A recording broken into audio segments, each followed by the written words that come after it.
Welcome to the first of many videos where I will read chapters from The Curse is Cute, a chicken nugget transformation saga. Just a heads up for the series, some content may not be suitable for some readers. If you aren't a fan of chicken nugget or are sensitive to traumatizing content, it is advised that you do not read the original saga or listen to this video. Since this is a transformation fanfiction, it will contain transformation, male to female, female to male, male to agender, female to agender, male to male, age progression, human to animal, body horror, body modification, shrinkage, loss of clothes, identity debt, and heavy mental rewrite. I will also link the original story in the description so you can have a read at it yourself if you liked the video. With that, let's get to the first chapter. A Glitch in the Matrix. Prologue. Fogwood Family Fun Camp. Think family fun with just enough horror movie ambience to keep the Yelp reviews interesting. A private campsite, nestled deep in the choking pines outside Fogwood Heights, Wisconsin. The kind of place that thrives on cheap nostalgia and the artificial cheer that city folk bought when they wanted to pretend they were roughing it. It was an odd mix, with toothless Midwestern hillbillies in tattered camouflage and starry-eyed nature-loving hippies draped in tie-dye and mala beads. Yes, dear reader, they coexisted, bonded by shared campfires and a mutual disregard for deodorant. The air hung thick with beer, burning marshmallows, and sweat, all fighting to drown out the faint smell of damp earth behind it.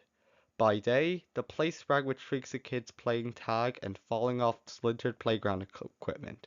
By night, it crackled with campfires and buzzing mosquitoes, the lonely calls of whippoorwills, and the occasional drunken shouting match. At the very back of the property, down a winding, unlit path most campers avoided, was the trailer. Benjamin Ziller's trailer.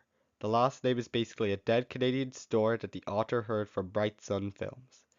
It wasn't the shiny, modern kind with slide-out porches and solar panels. It was a sprawling, ancient metal beast, weather-stained and patched with duct tape, squatting at the edge of the woods like something had crawled out of another era. Its windows were covered with black trash bags, with layers of aluminium foil poking through at the edges. A single thick cable ran like a vein from the trailer into the dirt, disappearing into some hidden generator buried in the woods.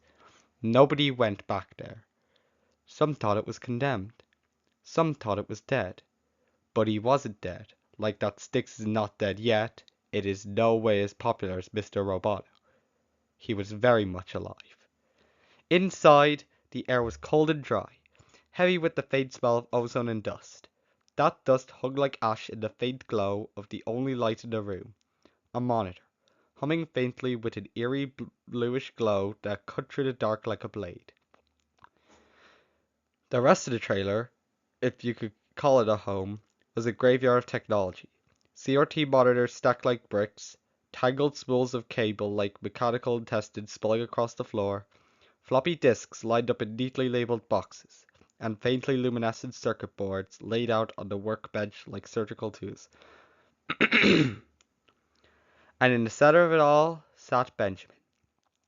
His pallid face looked almost alien in the monitor's glow, his eyes hollowed and rimmed in red from too many sleepless nights. His fingers flew over the keyboard with mechanical precision, fast, efficient, deliberate, every keystroke calculated, every click purposeful.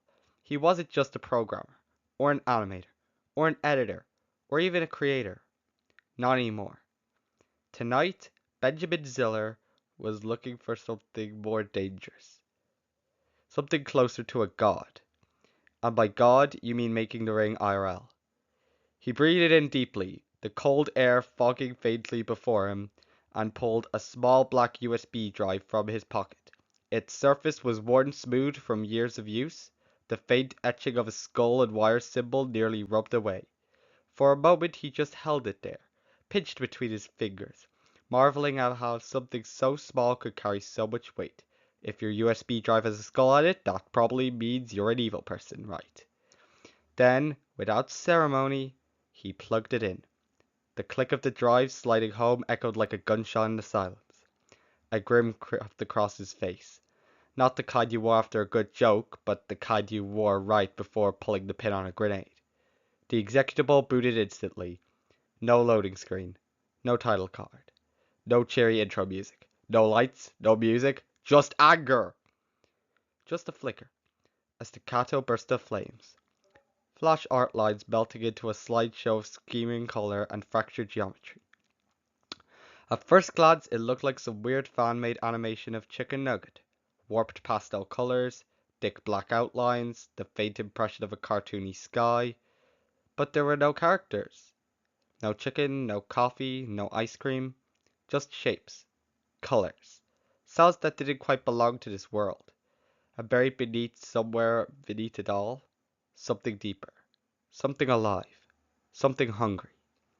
Benjamin's eyes reflected the chaos on screen as his hands moved without hesitation to the Accounts tab. His alignment is chaotic copyright violation. The data had taken him weeks to collect, scraping old forums, spoofing IPs, combining through cached profiles long since forgotten, digging metadata out of deleted posts like forensic evidence. The digital trails were faint, sometimes no more than a single comment hidden on a dead board from 2009. But he had found them, and now they all stared back at him, neatly assembled in a single column on the screen. Cluck and Roll 34, Borger for Life, Isaiah Loves You, The Real Sloan, Starry-Eyed Girl, Sierra de Soda, Big Bad Wolf, Red Hot Hazard, Spicy Root Bear, Pea-Brain Zone, Mokebox Bit, Echo Wings 99. 12 names. 12 people. His cursor hovered a moment over the last name. Echo Wings 99. And for the first time all his fingers hesitated. A strange tightness bloomed beneath his eyes, like a pressure building between his temples. The warning, prickle of an oncoming nosebleed. He blinked away. Hard. Then he added one name at the bottom. His own handle. He copied the link to the file. Clean, encrypted, disguised as a lost pilot animation from the early Chicken Nugget era. No title. No description. Just a quirky thumbnail of a smiling cartoon sun and the irresistible promise of unreleased content. The kind of thing the internet would devour instantly. And it would devour them too.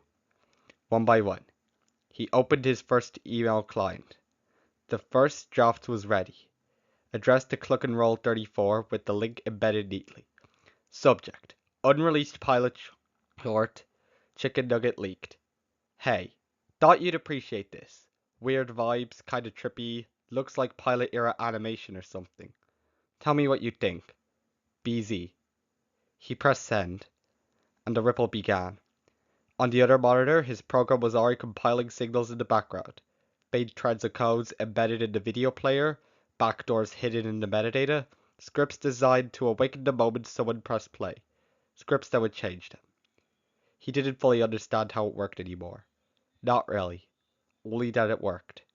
In body, in mind, in soul. And once it began, there'd be no stopping it. The monitor blinked once, then again, and without input the animation began playing on its own. Flame 1, a blank white void. Frame 2, a blinking cursor in the middle of a hand-drawn sky. Flame 3, blood red. The humming in the room grew louder, a loud electric drone of something alive and watching, as lines of corrupted daylight spread across the screen, twisting into strange glyphs Benjamin didn't remember coding. Then something moved. Something blinked at him from inside the monitor. Two white cartoony eyes, impossibly wide, framed by long yellow ears, stared out of the static. It glared at him. No, through him. Benjamin's grin widened. At first it was small, a quiet, knowing smile. Then it widened into a grin. Then into a laugh. Breathless, giddy, before it finally erupted into a full-bodied, maniacal laughter echoing off the metal walls of the trailer. I give that laughter an 8 out of 10, points deducted for lack of echoey thunder. The thing in the screen didn't move. It just watched. And Benjamin laughed. And the humming grew louder. That is all in the chapter. I will make the next one soon as I can. If there were any mistakes that I made in my talking, I am sorry about those. I will try to correct some of those in the next video. But for now, I wish you a good day.